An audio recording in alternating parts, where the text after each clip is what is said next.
This is All Things Cancer, the podcast of the National Foundation for Cancer Research, hosted by NFCR President and CEO, Dr. Sujuan Ba.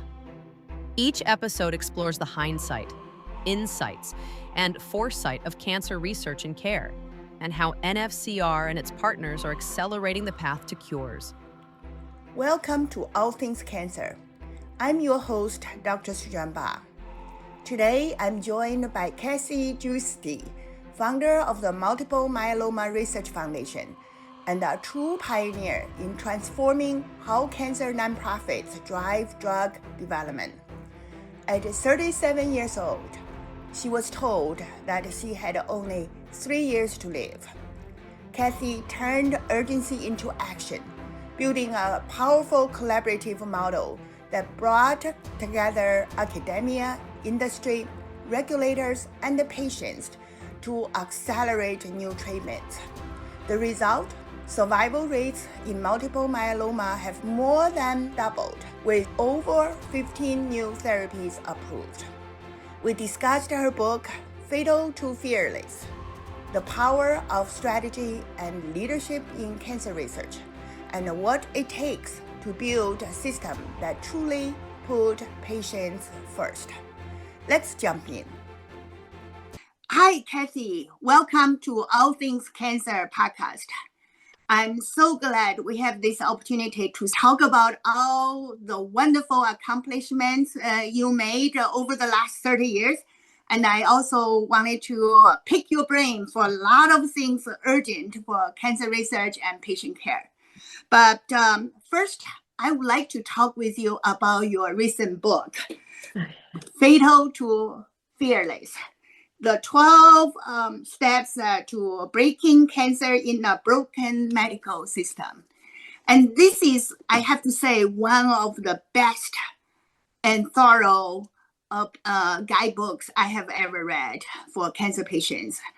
And your care for cancer patients and your commitment to helping cancer patients is just jumping out of every page. So I'm very impressed. And I'd love to hear how you come up with this 12 steps concept. You know, this is a fantastic framework. Well, thank you. And thank you so much for having me. The book was really a culmination of my lifelong experience of having been a patient and then having been the founder and leader of the Multiple Myeloma Research Foundation. I mean, you know this very well, too. Once you start working in healthcare and once you start working in blood cancers, and then, of course, I started working across all cancers, you become the place that everybody calls when they get a cancer diagnosis. And what I found over the years was whether I was working with myeloma patients or breast cancer patients or other people that were calling me, was the way I was working with them and coaching them was very consistent. It didn't matter what kind of cancer you had. I was trying to coach you to get the best that you could out of our current medical system. And so it really dawned on me that I wanted to put something together that every patient could benefit from, because obviously my coaching people on a one-to-one basis was not going to be sustainable or have the value that I was really looking for. So one of the great things was when I was working up at Harvard Business School as a senior fellow teaching, you know, some of the models and things that we had done at the MMRF, an area that worked on was called the right track. And we were working across all the cancer foundations and really trying to develop what was the right path for our patients to take. And that was the beginning of my putting together those 12 steps. And, you know, the Prostate Cancer Foundation was using it, breast cancer, a number of groups. The MMRF still uses the right track. And so the book really was a culmination of that. But what I loved most about writing the book was, and this is probably why you liked it, a lot of time publishers want you to write a how-to or a memoir. They don't really want you to write both because they don't know where to put it in the stacks. Very hard to put together. They're very hard to write. They really are. But the beauty was I had started writing a journal from the day I was diagnosed, you know, thinking that that's a fantastic behavior. I didn't know that behavior, I should say. Yeah, I was just trying to leave something for our 18-month-old daughter, knowing that I was going to be, dead in 3 years. And so I started putting this together for her. And now I had, 30 journals for every year I never expected to live. And I went back and read every journal over again. And so you can imagine what it's like to read your life and read between the lines and think to yourself, I wish I had done that, or I wish I hadn't done this. And to really understand the mistakes and to be able to give that to the patients too, because I think it's really important. And I think the book works for both patients and caregivers from that perspective. Oh, absolutely. Absolutely. I recently lost my mother to colon cancer. I'm sorry. And it was so fast, but we never knew enough. And Right. it was never enough time for you to process all the information, do the right thing. You second guess Yeah, of course. all the time. So Yeah. this book, I think, is going to be so useful to I'm millions of patients. You set up the Multiple Myeloma Research Foundation 2 years after you got diagnosed with multiple myeloma, being told you only have 3 years to live. So tell me your early journey about setting up the Multiple Myeloma Research Foundation. And your funding mechanism was so different from any other charities. I joined the National Foundation for Cancer Research in 1999 as a chief scientific officer. Mm-hmm. And I have watched your foundations and your program, your design very early on. So I'd love to hear now in person, how did you come up with this quite unique funding model, working with industry, and also what kind of gaps you saw at that time? You knew you had to do something very different. Yes, I think being diagnosed at the age of 37, I was happily married. We just bought our first home. My daughter was 18 months old. You get this life sentence, like you're going to live 3 years and that's it.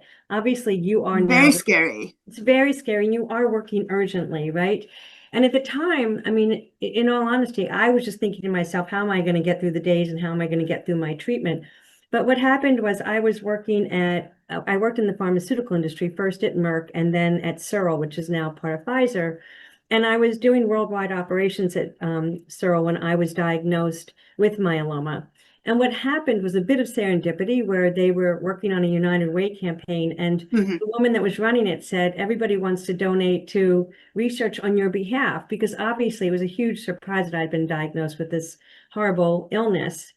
And I had a high profile job at Searle. So it turned out everybody was donating. And I thought to myself, well, this is amazing and lovely, but I have to put this somewhere. So thank goodness my identical twin sister is an attorney. And we actually set up a community fund. That was the easiest way to go about doing this. And we raised money there and we were staying as a community fund, but then we ended up doing fundraiser, and the first one was highly successful. It was her contacts, my contacts. And next thing we knew, the community foundation was saying, you can't be here as a fundraiser. Like, you have to become a 501c3. And I really didn't want to. I was, raising an 18-month-old and dealing with this fatal disease. And I was what they call a reluctant entrepreneur, but they said, you can do this. Like, it looks like you and your sister can do it. And so, wow, that's a good story. I don't think many people knew about that part. Yeah. So we moved into a 501c3, and then I started running the organization. And you are right, on the fundraising side, some of it is just being fortunate. I had come from a background in pharma, but I'd also gone to Harvard Business School. My husband also, we met at Harvard Business School. And so my first annual appeal went out to, our 800 classmates. Oh, wow. This has That's just a good happened. network. It was a great network. It really was. And so we went out to all of them. And indeed, I was very fortunate that one of our closest classmates gave me my first $1 million donation in an early appeal. And that got me into an office with, an executive assistant and then a development person. And so I started building from there. And what I learned. And that shows your leadership, your influence, even when you were in industry sector. Yes, I mean, that's really what was happening because I would reach out. My sister was working in media and communications as an attorney. She had a nice network. I did too, but it's really the ability to have the guts to ask people to help you. Yeah. And I think that came down to, well, what is the marketing? What am I trying to do? What is my appeal? Why would people fund me? Why would they support me? And I do think because of my training in healthcare and at the business school and things like this, I was focused on the business of science and people were willing to support me. It did keep us, which was very unusual for a nonprofit.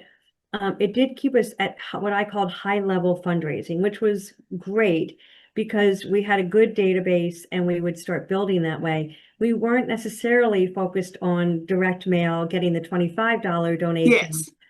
You The are the high end. we were at the high end, but the Yes. downside of that was those donors would always expect to see me or my sister or Yes. somebody that was at a high level in the organization. So you have to be careful of how you build your organization and where the stress points might be.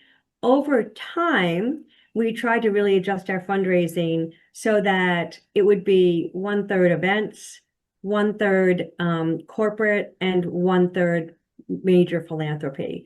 And we would try to So balance you it out don't that way. necessarily do the grassroots The solicitation. events is a lot of our grassroots work, and Yeah. now because of the beauty of the digital world, it's much easier to do grassroots fundraising. So the MMRF does, a lot more of it because you can do it rapidly. Back then when we were first starting, it was a lot of work to do that kind of Oh, thing. I knew that, even Yeah, though I didn't even start the organization, but yeah, I know the degree of the extensive yeah. efforts going into it. It's a lot, and I think the fundraising can be the hardest part. When you do the major donor side too, because myeloma skewed older male and African American, it wasn't like we had tons and tons of, billionaires, multi-millionaires that were necessarily supporting the disease. So over time, what I had to really do was focus on our ability to generate new models, New to model, yes. design new models, and those models could be used in other cancers. And then I would find major donors that wanted to see how we were doing it and learn from us, and they would fund us as well so that we would keep moving ahead of where they were. And that tended to be highly successful as well. I think you are one of the few charities that dare to start working with industry directly. At least from what I see, you utilize drug assets Mhm. from the industry sectors, biotech, and then you raise money, you fund those programs at major academic centers. I noticed that in your design of this funding network, you deliberately stayed away owning any future intellectual properties. You just focus on advancing the drug development. That is quite unique because many people wanted to own the intellectual Mhm. properties. So share with me how you come up with that concept and how does that influence Mhm. others. I think it came from, my background was working at the Gillette company, which was direct to consumer, and then working in the pharmaceutical industry. And I think because of my background in the pharmaceutical industry, where I was very comfortable was bringing together stakeholders in certain diseases. So when I was at Searle, for example, I was an expert in the field of arthritis, but I was always working with academics, FDA, arthritis patients to understand how do we launch new drugs? What's the most effective way to go? So I would love to tell you that I was hugely brilliant. Instead, I was just using the skills I knew. So what I did was I said, okay, well, let's look at the oncology network. We know within this network, there are academic centers, there are community centers, there's the FDA. Of course, coming from pharma, of course, I wanted to focus on biotech and pharmaceutical companies. And then there was the patient side too, as well as NCI. So my joy was doing the roundtables and bringing people together and just listening. Mhm. And then because of my business background, we really focused on what the incentives were. So of course it was going to be that academia needed to publish, they needed to get their grants, they needed funding. Of course that, we were going to look at pharma and they have shareholders. So it was very much sitting down and saying, what's going to drive everybody? I think the success of the MMRF, and I write about this a lot when I was up at Harvard, is it's three elements. It's strategy, leadership, and money. The strategy came down to the fact that we were never going to raise as much money necessarily as the NCI for, multiple myeloma, although back when we started, we actually were doing pretty well. And so the question became, if you were bringing the leaders together within the pharmaceutical industry, FDA, all these different groups, what leaders were you bringing together? And I would always pick the ones that were most collaborative, Yeah. and still were at the highest level to be able to make the decisions in the room and stick with it. And I would change the leadership over time because, somebody might be very thoughtful in terms of being able to compromise. When you have everybody at a table and you're trying to develop a new tissue banking model or a new data sharing model, not everybody's going to get everything they want. But if you have the right leaders in the room and you're focused on a strategy that you all believe in, you will get there. The last part, which you already talked about before, was if we were going to design these models and everybody was going to be a part of them, the best way to keep everybody engaged was to provide the funding. Yeah. And so if it's the glue, it's the glue. very necessary glue. Yes. And I used to say to people, especially very early on when we were first started, it was much easier back then to create this incredible tight collaboration because there was no funding in myeloma. There was no awareness. It was And just at that time, not nothing. very many viable options, right? No, not even nothing. one good drug. Right. So it was really like the fact that we were able to convene everybody, raise enough money to be able to support some of these early models, and then show the models were working. Those were like some of my favorite days because you could move and everybody was playing the same way. Of course, when cancer starts to really blossom like multiple myeloma did over time, now there's so much success that it really pulls people apart because now everybody needs to be taking credit for different things. So I actually feel like the collaboration was easier early on than it was later. But if you develop the right model and the right approach, it doesn't even have to be the most expensive model. It just has to be something that other people aren't doing. It amazes me how you can keep everybody together. So look, curing cancer is a team effort. Yeah, we should Not have one person's going to do it. We should have the collaborative mindset. We cannot continue to use the zero-sum approach, right? Especially in nonprofit sectors, that's very prevalent. I always say, no, I want to build a collaborative network and working with people who share the same passion, same interest, and nice to work with. Yes. Yeah. People make a big, big difference. You can tell the ones that were very patient focused and were willing to make some sacrifices to get things done. And that's why NHCR actually was the instrumental founder and organizer convener for the GBM Agile. Yes. So yes. we were the early founder. GBM Agile Adaptive Platform seemed to be very risky, and 135 people worldwide. Are they going to make a difference? Many people were skeptical.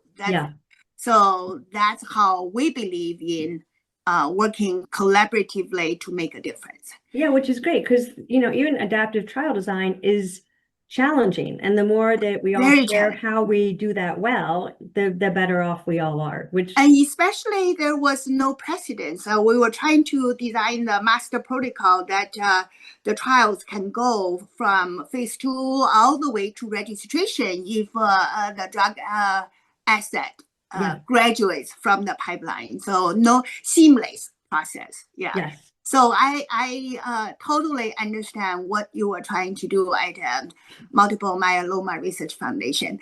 But still, I bet you had to deal with some concerns, some questions about the conflict of interest, working with drug companies and the neutrality, liability, all those things. How did you balance those out? How do you convince everybody?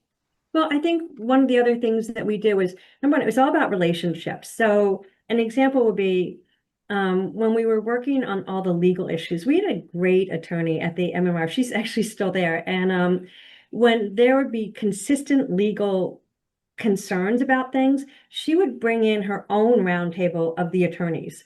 So maybe we were having trouble because it was Mayo and Moffat and Dana-Farber and all these people, and people weren't agreeing on what the contracts were going to look like. She would get an agreement, and then she would reach a point, and I think we did this quite well overall at the MMRF. We'd reach a point where we would get to an agreement. So an example might be we did a clinical consortium, as you know, the Yes. MMRC. It's still Yes. functioning today. And so what happened was we finally got the first 4 centers to agree on what was the membership agreement. And she worked really, really hard on that.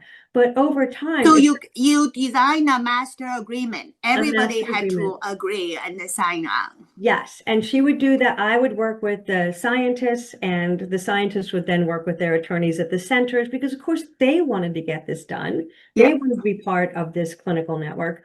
And she would work with the attorneys, and it would all come together. Once we had one agreement, though, if somebody new was coming into the MMRC, they had to abide by that agreement. It was like take it or leave it at that point. And that made it easier as we started to expand. And So over I think time, that probably was your secret sauce. You actually scaled up very quickly. I yeah. was just watching from far, right? I said, wow, Kathy is rolling. Yeah, we did. I will say we did move very fast, but I think Yes. that's a little bit of having a patient that thinks they have 3 years to live at the helm of every meeting. Right? You cut through a Yeah, lot of crap. You don't want any barrier in your way. That was fantastic, very impactful, Kathy. thank you. And you know, a lot of people also worry about influence from the industry. So how did you balance out that? I had a different perspective because I came from industry, right? So I knew from my own standpoint that I never worked at Merck or at Searle with the intent of, oh, this is all about the money and the shareholders. I mean, I went into healthcare because my father was a physician, my mom was a nurse, and I loved the business side of things. And so I loved it. So I think my perspective of being working with the pharmaceutical industry and biotech industries, I was grateful.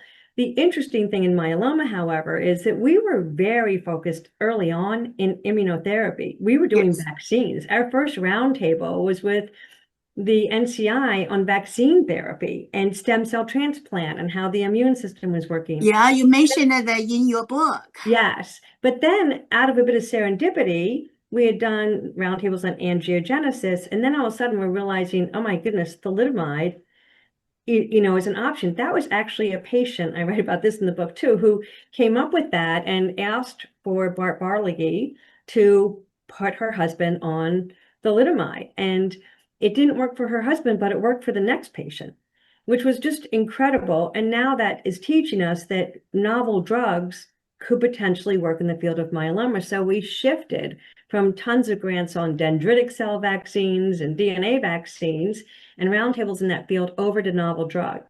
And again, when you're a small organization, you can be nimble and say, okay, well, what does this mean? So we were helping Celgene quite a bit in terms of raising awareness. I mean, it was the scuttlebutt was getting around, but the internet was just starting, right? So we're helping to educate people on this new opportunity that was becoming available.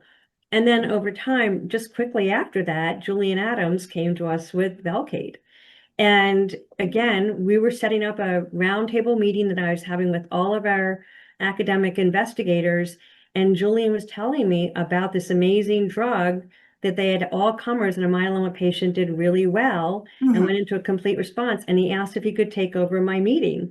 And at the MMRF, and I'm like, of course. So next thing we knew, they had, started designing what would they do with this drug if we moved it into myeloma. And it just ended up saving months and months and months of time because we were the convening agent for so many people and they could drop it in. So I was very much focused on how we could work with pharma and biotech.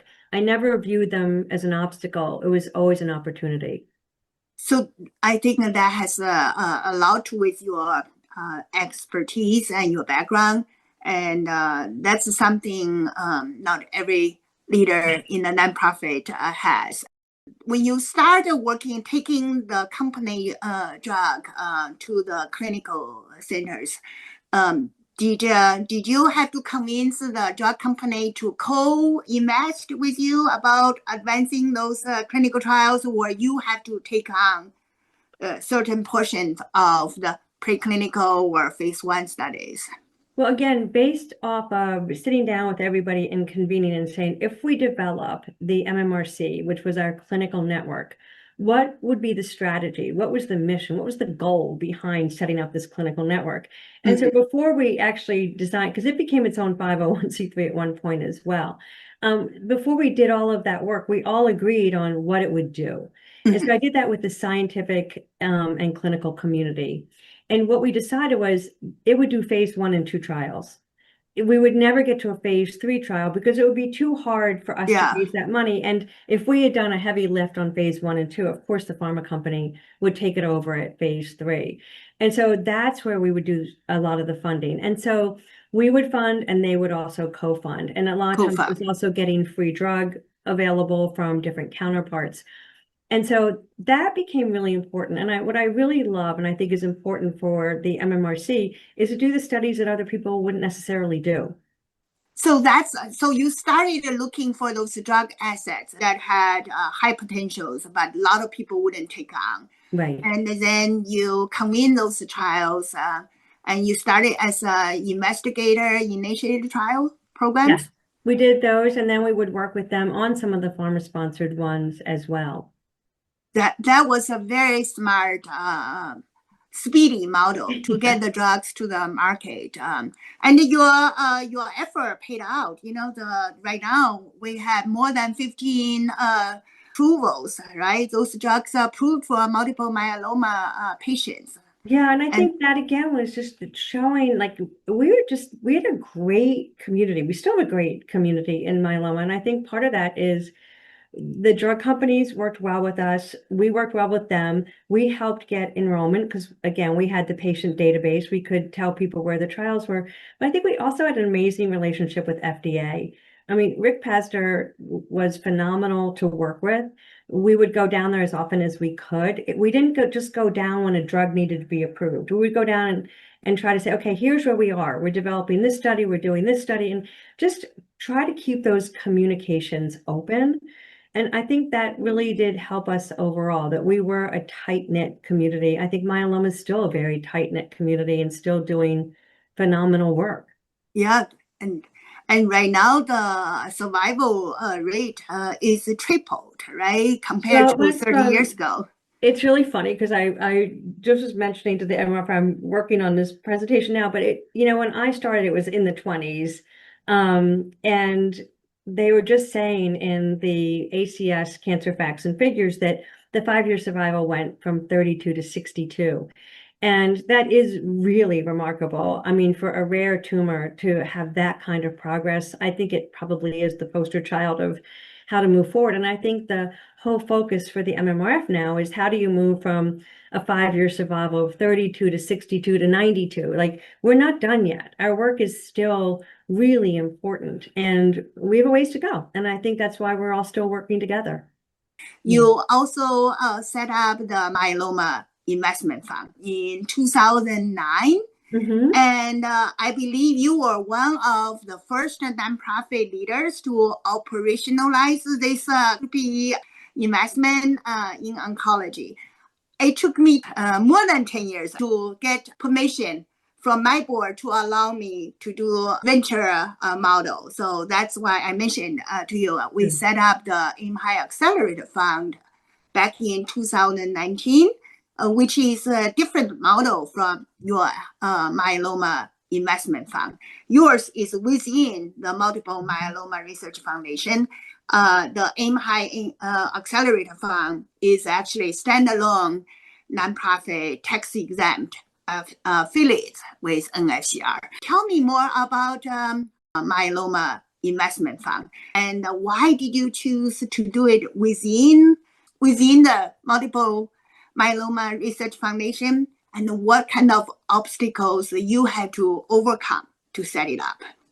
So I think the beauty of the MMRF is our ability to write these phenomenal strategic plans. They said in the very beginning, the success of the MMRF, and I think any nonprofit comes down to strategy, leadership, and the ability to raise the funds to support your programs. And so we move from a collaborative tissue bank to working with the Broad to sequence the genome and be the first to sequence the myeloma genome, to develop a clinical network that I just talked to you about, the MMRC, to then doing data sharing with Compass.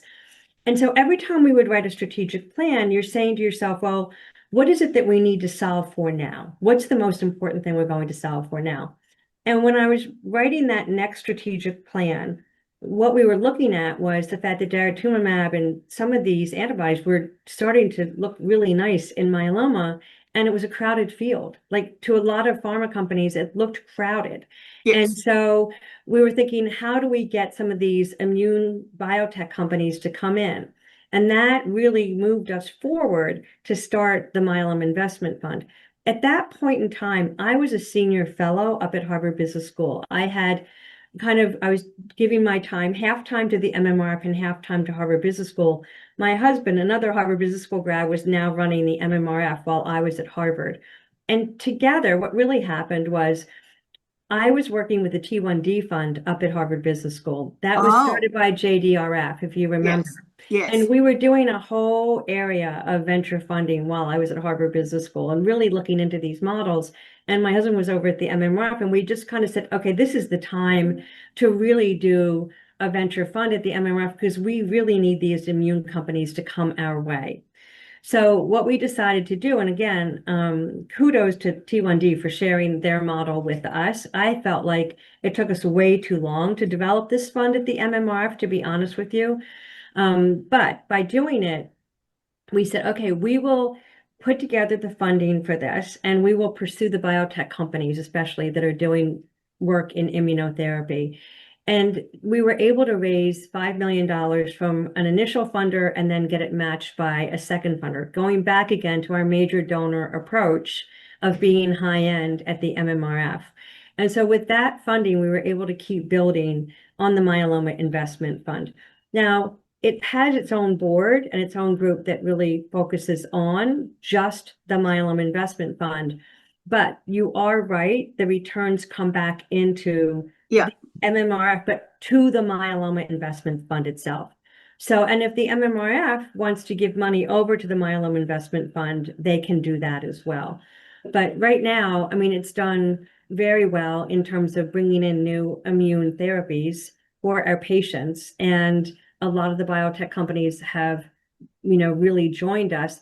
The reason they like our Myeloma Investment Fund is not necessarily the funding, which of course they enjoy, but it's not hard for them to get some of that funding, but it's because we collaborate with them.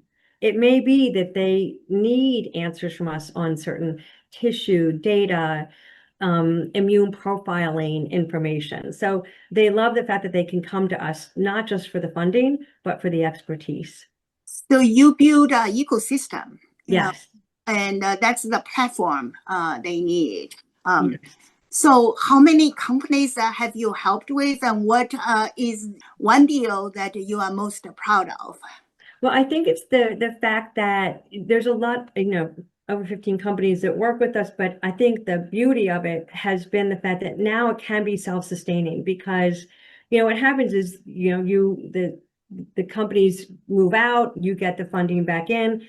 And again, I think the ability to turn that around and keep investing in companies that move to the clinic, that's the greatest joy for us. I think it's also the fact that when you look again at the strategic plan and you say, what is myeloma struggling with right now? It's the fact that we have these amazing CAR T therapies, we have these amazing bispecifics, but what do we need to do? We need to generate access for patients everywhere in the rural community, out at the community settings. And so a lot of the focus in the Immune Fund has been, okay, well, how do we get some of those more community-friendly type approaches for our patients? How do we get new approaches that the side effects might be down? So I feel like that's where we've really been able to shine. But I would be remiss in not saying at the same time that we've been lucky to work with some phenomenal pharmaceutical companies. if you look at J&J, for example, their pipeline in myeloma has been extraordinary. I mean, you look at the bispecific, trispecifics, CAR T, and their focus on curing the disease. As a big pharma company, I give them a lot of credit. It's been pretty phenomenal seeing what they've been able to get done and combination approaches that they're able to work on. How about those biotech companies? They have wonderful drug assets, the technology platforms, but they just didn't have enough investment, and it's very difficult to raise money for the companies that before phase 1. So how do you view this space? Did you have them in your initial design of funding? Yeah, so I think when we were doing the Myeloma Investment Fund, we knew that would be biotech companies. So our focus there was, okay, we'll work directly with them, not only in giving them funding, but also in helping to answer questions they might have. But the real beauty of it was the fact that once we were giving them funding, other funders would look at it and say, oh, the MMRF, which does really good due diligence, is supporting this biotech, maybe we should too. So I think we were a bit of a good housekeeping seal on some of these companies that, helped encourage additional funding for them too, which that's exactly what I see from Aim High Accelerator Fund. Yeah. And we convene the committees and we evaluate and we conduct the due diligence. Once we give them the funding, it becomes a golden seal and a good endorsement. So other funders come in. Exactly. But it's still a very challenging space. It is. It definitely is. And it's interesting too. I think this gets back to your first question to me, which is, why did we focus on high-level donors? It's a lot of high-level donors that are in our myeloma investment fund, and they like getting the heads up. And a lot of them came from financial backgrounds, and they really enjoy being part of that investment fund. So I think that's been, again, when you're looking at a donor to say, will you just kick us off with 5 million and the next one 5 million, those are your high net worth donors that care deeply about this. The high net wealth donor will give you the donations. And then you get going, then they can always fund later, right? Yes. De-risk their investment. Yes. So it's a trick because you always have to convince your high net worth donors that your models are working. Yes. And that your models are being shared. I think that's really important.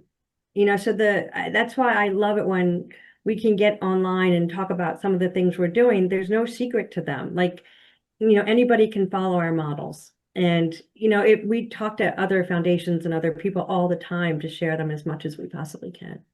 That's wonderful to hear. That's exactly what I do for Aim High Accelerator Fund, which is a slightly different variation, a different model because it's a standalone.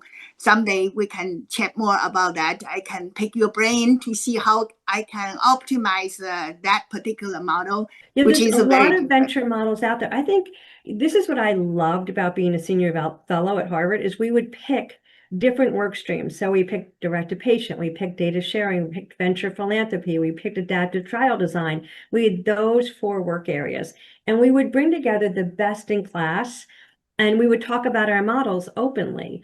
And it was just, honestly, it was my favorite number of years working across all cancers and all models, because again, everybody wants to share. It's just not well organized to bring people together. I totally agree. And I thought when Robert Kraft was doing that kind of work, and that's who was funding all of that work at Harvard, it was so beautifully done. And I felt like it was making such a huge difference for all cancers and for all of the foundations that were trying to share their models. Then COVID hit, and that, we couldn't be convening up at Harvard Business School anymore. And so we put a lot of it online, but I really miss it because I think the ability to convene across diseases and across cancers, it's so worthwhile. And I feel like now that ball has been dropped. Otherwise people like you and I would be talking all the time about our venture models and how it's going. We'd be talking all the time about our adaptive trial designs, and it kind of happens, but there's not a structure to it and an ability to write about it and then send all that information out to the world, which is what we used to do. And information sharing is critical, but I think you and I could play another role in terms of organizing all Yeah, the like-minded charities, yeah, because everybody wanted to advance the drug development, yeah. but everybody has limited budgets. The current funding model for biotech is broken. And there's so many good early stage drug assets are idling. Some of the companies are dying because they couldn't bring venture capitalist funding or Mm-hmm. pharmaceutical funding. If we can come in and put our funding together, organize some concerted effort to help Yeah. the early stage companies. I'm so pleased to know you are helping out cancers now, because I thought you were only engaged in multiple myeloma. So I'm just thrilled to hear you Oh care no, about all I cancers. did it for so long. I mean, I think I was at Harvard for almost 5 years just doing that, and up until COVID hit. And I would do, like I said, halftime at MMRF and halftime up there. And it was the greatest joy for me because I was up there going across all cancers and all models and sharing knowledge amongst all of us. But I would come back to the MMRF and I was learning as much as I was sharing, so I could come back and give information like the T1D fund, or what was going on in glioblastoma and adaptive trial designs. And I loved the ability, again, to share knowledge across everybody. I think it's one of the most important things we can do. Absolutely. Maybe I share my model Yeah. with you and see what we can do to unite all the nonprofit funding. So what's the lesson you learned from the myeloma research I fund? think the biggest lesson I learned was number one, it takes a team to cure cancer. Like it's never going to happen just because one person did something amazing. I think it really Or was, just good science? yeah. Good science is not Right. And enough. I think for me, my greatest strength was at least I tried. My greatest strength was on the business side. And I relied on the scientists to drive the science, and I relied on the clinicians to drive the clinical work. But I was there to listen carefully and understand the incentives that would get us all together, that would truly benefit the patient. And like I said before, I would work with leaders that I really felt shared the same urgency and patient focus that I did. And I was able to find those people, and we developed really long-term relationships. I think the beauty of the MMRF today is that it still does that. It still writes its strategic plan. It still takes that very seriously. It still tries to sit down with the scientists, the clinical, the people in industry to understand what's missing today to get us from a 62% 5-year survival to 92%. How are we going to use immune therapy drugs? How are we going to make sure that these drugs get out to the community setting? How are we going to look at prevention? And so I love continuing to work with them because I love the strategy, and I love trying to identify who are the players going to be and how do we incentivize everybody to have that same level of urgency. So I think that's the learning, is it's a team approach, but you do need really good leadership that looks at it from a scientific, clinical, and for me, a business perspective to drive it home. And I think from a patient perspective, the one thing I've learned is that in today's world, the science is moving so incredibly fast. It's a gift, much faster than when I was diagnosed. And so I think the hardest part for the patient is staying on top of it. Like, how do you know what the latest standard of care might be, or where the clinical trials are headed? And I think it's really overwhelming for the patient. So I do try to stay out there on social media, speaking, all those things to try to help patients understand through the book as well. Like, you've got to be on your game. You can easily have FOMO. You can miss out in today's world if you're not on your game. And if you are in the treatment for cancer, you have to be your own advocate. You do. If you have a loved one dealing with it, you have to be there. Yeah, and the current medical system is just not sufficient enough.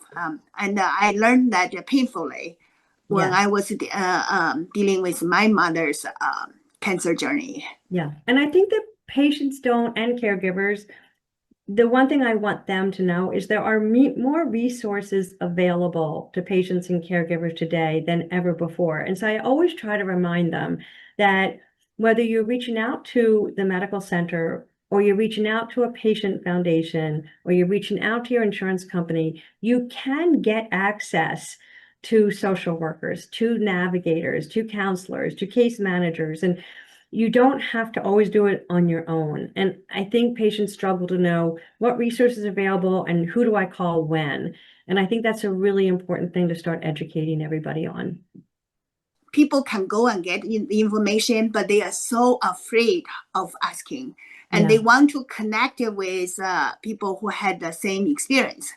Building out a patient forum, share the credible, the real science information in a patient community forum is so important. Yes, So, of course. And for me, like that's why I would, having been diagnosed at 37 and then deciding to have another child and all these things, like it's amazing how you can find people in the myeloma community. And we have a complete navigation center at the MMRF with amazing nurse navigators. But it's really incredible to be able to match patients with other patients that look like them, feel like them, that are dealing with the same issues. And I think that that's an amazing resource to give people. Then they don't feel alone. yeah, exactly. It's hard to And, find somebody to I help look you at through. many other patient community hubs and navigators. Yours is one of the best. I love your chat box function. I did some question asking, and I look at the answer, quite impressive.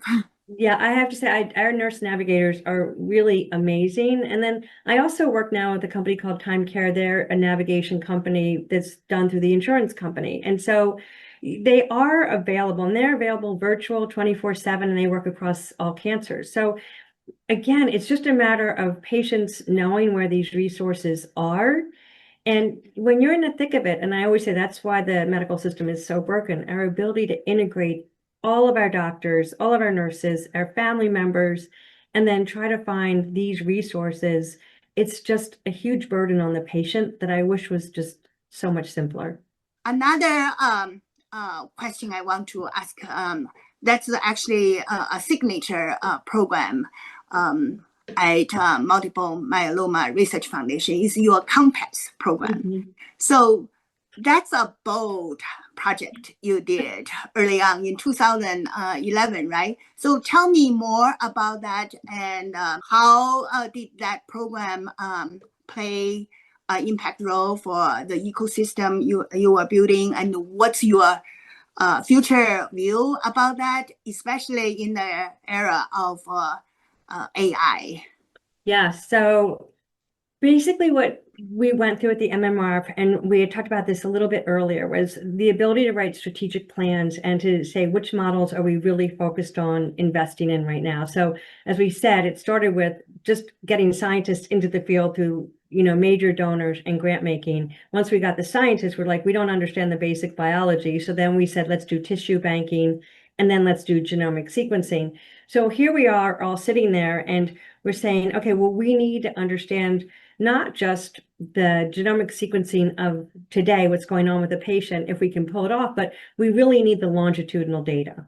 And so we had a lot of the academic centers there. And as you well know, tissue is gold, data is gold, especially back then to the academic centers. So, and nobody wanted to give nobody out wanted to share back then. So it would be really funny. Like I'd hold the round table, and the academic centers would kind of hedge and say, "Yeah, well, we'll share."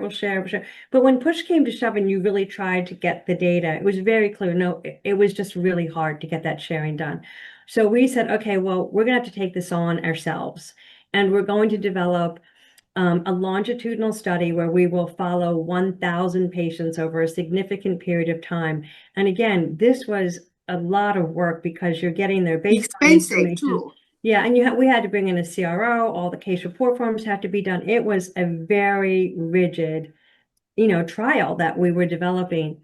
And so our ability to follow these 1,000 patients over time and, being able to see what was happening with them genomically, clinically, everything, was a huge breakthrough for us. And the way we were able to fund it was We paid for it via philanthropy, and then we also would have pharmaceutical partners that would come in, and if you were a pharmaceutical partner, you would get an early look at the data before we sent it out to the public domain for other people to see. And then over time, that data was available to all scientists to work on over time. And so it became one of the best databases in myeloma, well, probably the best database in myeloma. And all scientists could use it. They could understand different genomic signatures. And so it really moved things forward. And again, it was a beautiful publication thing for our academics. They could publish off Compass, so that was a win for them. The pharmaceutical companies were getting information on early data, so that was a win for them. And for patients, we were starting to understand high risk versus standard risk versus low risk patients, and that was a win for us. Compass continues to be a wonderful thing in that now we can go back to those tissue samples and look at the immune profiling and understand what can happen on the immune side too. So the MMRF continues to do some really great work there. And then on AI, they take a lot of their data, and now we're trying to do everything we can to use AI to understand better who does well on certain immune therapies, who doesn't do well. Hopefully over time we can understand faster and better, like how to combine, how to sequence these drugs. Those are the things that we really need to start working with our partners on to speed the process, because I feel like we have incredible immune therapies already between what's in our myeloma investment fund, what's in the pipeline, what's available today. I think the question becomes, how do we combine, sequence, dose these drugs in a way that we can get to a cure? So you have a treasure mind, for all the good clinical data. Yes. Which is incredibly important. It is. It really is. And hopefully we'll get more data over time. I think that was probably one of the toughest things that we did. Again, I kept thinking to myself, I can't believe that in a broken medical system, because clearly it was broken at this point, we have to invest $40 to $50 million to generate this database ourselves, because we cannot find a way to get the academic centers to share. I think it's better now. And note to everybody, this was not clinicians or scientists saying they wouldn't share. It's just the way the system was working. Oh, the institution barrier. It's the institution. It's never the people. They don't go to medical school or get their PhD, to stop science. Of course they want to get it done, but people's hands were tied. So that's why I think you are not only a cancer survivor and cancer patient advocate and nonprofit leader, you are also a builder to change system. So you build a powerful platform, the engine to deploy systematic capitals to accelerate the drug development. And you also have a platform to enable people to share and to do things better. So that's an incredible legacy you have built, Kathy. Thank you. So you are no longer the CEO of MMRF, and you teach at Harvard Business School. And what's the moment that you figure out that you wanted to step off from the CEO role? And that is something I think many people, many long-term leaders or founders wrestle with. So love to hear some of your insights. I did. As a founder, I wrestled with it and I didn't handle it well. I have to be honest with you. It's one of the biggest challenges that you have. I ended up turning the MMRF over. Got the phone call pretty quickly that said, Robert Kraft has given a donation to Harvard Business School. He wants it to focus in the field of precision medicine. The dean of Harvard Business School had known of all my work at the MMRF, and they contacted me and said, we would love for you to come up here and run this program. And I, at that point, had a mother with melanoma. My identical twin sister had stage 3 breast cancer. My dad had previously died of kidney cancer. And I really wanted to work across all cancers. And so I got this opportunity and I said, I really, really want to take this. And so the person I reached out to was my husband, because he was too a Harvard Business School grad. He understood what we were doing at the MMRF, and he understood a lot of our major donors. I mean, he'd gone on a lot of those trips with me because you're often with a spouse, and he knew everybody. He'd done husband every is. event. And so, but I will tell you, it's not easy to work with your spouse. Oh, I It's knew that really not. from my own experience. And I took him away from, a career that he liked, and he did this, and he did an amazing job. And I think in some ways, it probably helped that I really wanted to do this all cancer work up at Harvard. Not because I didn't want to do the work at the MMRF. I was lucky. I was still chief mission officer there. I was still writing the strategic plan. And I was making our plans better because I was learning so much from everybody else up at Harvard. It was a win-win. But now my husband's doing this, and then COVID hits. Oh, And it's time for both of us. I was only supposed to be at Harvard for 2 years. I was there for almost 4 to 5.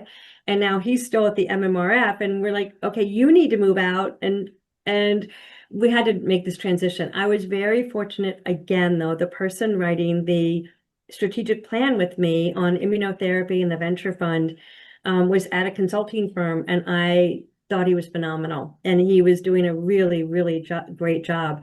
And so my husband and I decided, let's have him work as our COO. So I called the consulting firm and asked if I could steal him and if we could make him the COO. And then we had him work as the COO for a certain period of time, and then moved him into the CEO role. And it has worked really, really well. And he's done a phenomenal job. I think because he knew the culture, he knew exactly what he was getting into when he took the job. And I think it's great to have another set of eyes and ears on an organization that has, new ideas, but still understands the culture. And the chief mission officer at the MMRF has been with me almost since I started. And she's still the chief mission officer, and I talk to her all the time. So, and being on the board, I try to make sure the founder, the CEO gets to do what he wants to do because he's, on a great path. And it's one of those things where I'm very happy that it's been turned over, to be honest with you. So if you have to build another institution today, what type of problems would you like to tackle, and how differently would you build the new institution if you had to build a new one? Well, even looking now at the MMRF, because I am like working with them and talking with them about how you move from 32 to 62 to 92, the changes that have come about that I think are really, really important are, number one, our understanding now of early diagnosis and prevention. So, back when I was diagnosed for smoldering myeloma, you wouldn't do anything. Well, in today's world, you might. If you're high risk smoldering, we now have drugs like daratumumab you can go on, and the ability to diagnose patients early would be incredible. So there would be a huge component of the plan that would focus on that, even talking to primary care doctors. I think the second part is looking at the world of MRD. And how does that change the fact that we can now determine whether patients are in a deep response? Do they need to stay on treatment? Do they not? Can we move them off? How quickly can we change therapies based off of what we're learning on the current treatments? I think another place that has changed dramatically for us is that we now have a surrogate endpoint. So that was another huge coup by the myeloma community, that we have surrogate endpoints that we can now move drug development faster. And then I think the other is AI. So AI is going to change everything for us in data management, answering questions that we all have. But I think the other way that's really important is the direct-to-consumer efforts. The way patients are getting educated today is in 30-second sound bites. It's just completely different than how I was doing it. They've got ChatGPT. There's so many places they can go. So just looking at all of these trends scientifically, clinically, technologically, consumerism, you would write a new plan. But for me, it's not like it is a new plan, but it's kind of the resilience of saying, we want to take it to the finish line. And, I'll be here for the MMRF to do whatever I can to help them write that plan, because I think, again, I'm a business person. It all comes down to what you're putting in writing and how do you make the right leaders and incentives come into play now. Who are you partnering with on the AI side? You don't, and why you partner with. And why you partner. Exactly. And again, you're still back into who owns what, but it's so that all of those elements still haven't changed. It's still strategy, leadership, and money. I think the AI world, the intellectual property is going to be even more complicated. Yes. And so we should explore more models. I think your research model of working with industry is a very good one to share. Yes.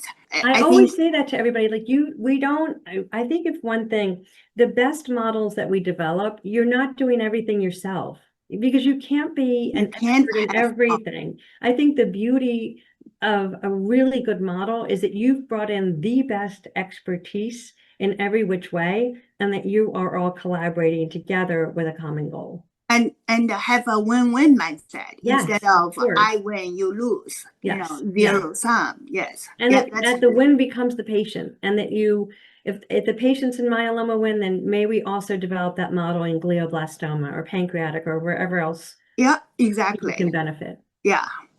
Well, Kathy, you are such an iconic leader for the field. You change the perception of nonprofit.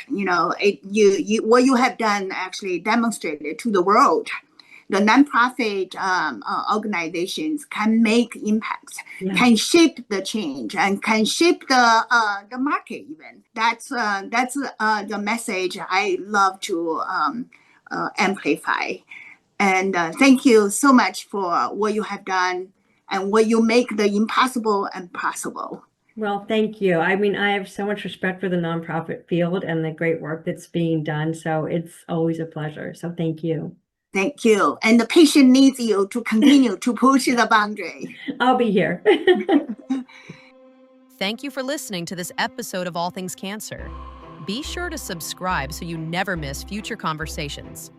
To learn more about how the National Foundation for Cancer Research is working with the global research community to make cures possible, visit nfcr.org. You can also reach us directly at 800-321-CURE.